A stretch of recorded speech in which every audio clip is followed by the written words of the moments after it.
Welcome back to Charged Up, everyone. I think Xiaomi is making some moves in the EV space. Definitely they are. And we're seeing a lot of stuff coming out of China right now, like in terms of news and, A lot of filings and rumors and speculation yeah. and stuff like that. So we're going to dive into what looks to be Xiaomi's next EV, offering the YU7. All right. And this is going to be an SUV. SUV? Looks like it's going to be a pretty high-performance SUV at that. Yeah, it looks like they're really trying to challenge Tesla with this one. Yeah, I mean, I think they're going head-to-head with the Model Y. Yeah, looks like it. And they're moving really fast. Yeah. Like their first car, the SU7, is already it's doing really a big hit.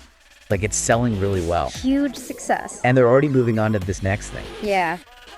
So let's get into the specs. Yeah, let's talk about that. What do we know about this thing? So, from the filings that we've seen, it's a big SUV.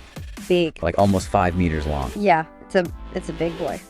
Dual motors. Dual motor setup, yep. 681 horsepower. And 81 horsepower. They're not messing around. That's a lot. Yeah, they're really emphasizing performance with this one. I mean, they're really going after that like performance SUV buyer with those numbers. Yeah, and I've seen some articles comparing the design to like the Ferrari Purosangue. Yeah. So I don't know. It's got that sporty look for sure. I don't know if that's intentional or not, but yeah, I mean it's going after, I think, a certain type of buyer for sure. Yeah, it'll be interesting to see how they position it. Are they trying to be a luxury brand, or are they going for that more tech focused performance buyer? I guess we'll have to wait and see. Yeah, and I'm interested to see more of the interior stuff too, because I know they're doing some really interesting stuff. We've seen some spy shots, and it looks like they're doing that long, thin screen across the dashboard. Right. Which is really unique. It's not like the big tablet style that we're seeing in a lot of other EVs. Yeah. And it seems like they're really prioritizing driver information and safety with that setup. So it'll be cool to see how that all works in practice. So what about battery and range?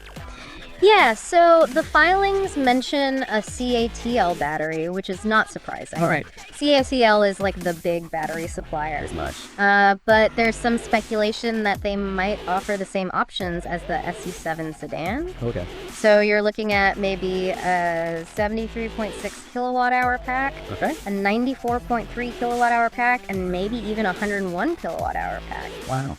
And what's interesting is they're using different battery chemistries for the smaller and larger packs. Huh. Which makes sense. They're probably trying to balance cost considerations with range and performance goals. Yeah, that makes sense. Yeah. But, they're already making a ton of the SU7s. I know, that's what I'm wondering, right? Like, can they even make enough of these things? Right. Because they're already running their factory on 2 shifts. Yeah, over 100,000. Over 100,000 deliveries already. Of the SU7. And they're adding this new SUV to the mix. So are they going to have to go to 3 shifts? Yeah, how are they going to do that? How are they going to manage all that? Yeah, I don't know. I mean, it's a good problem to have if you're selling a ton of cars. That's true. But it's still a challenge, managing that kind of production ramp up is not easy. Yeah, well, and they're not really, they're coming in at a... Well, and the price point's interesting too. Yeah. Because they're expecting to launch this sometime in June or July of 2025. Okay. With a price tag between 250,000 and 350,000 yuan. Yeah. Which puts it right in line with the Tesla Model Y in China. Right. So they're not shying away from that competition at all. They're going right at it. It's pretty impressive. It's bold. It's a bold move. I think it's going to be really interesting to see how this all plays out. Can they really disrupt the EV market with this kind of aggressive push, or are they going to run into some production problems and maybe stumble a little bit? I guess we'll have to see. Yeah, I mean, I think it's going to be a really interesting couple of years to watch this all unfold. For sure.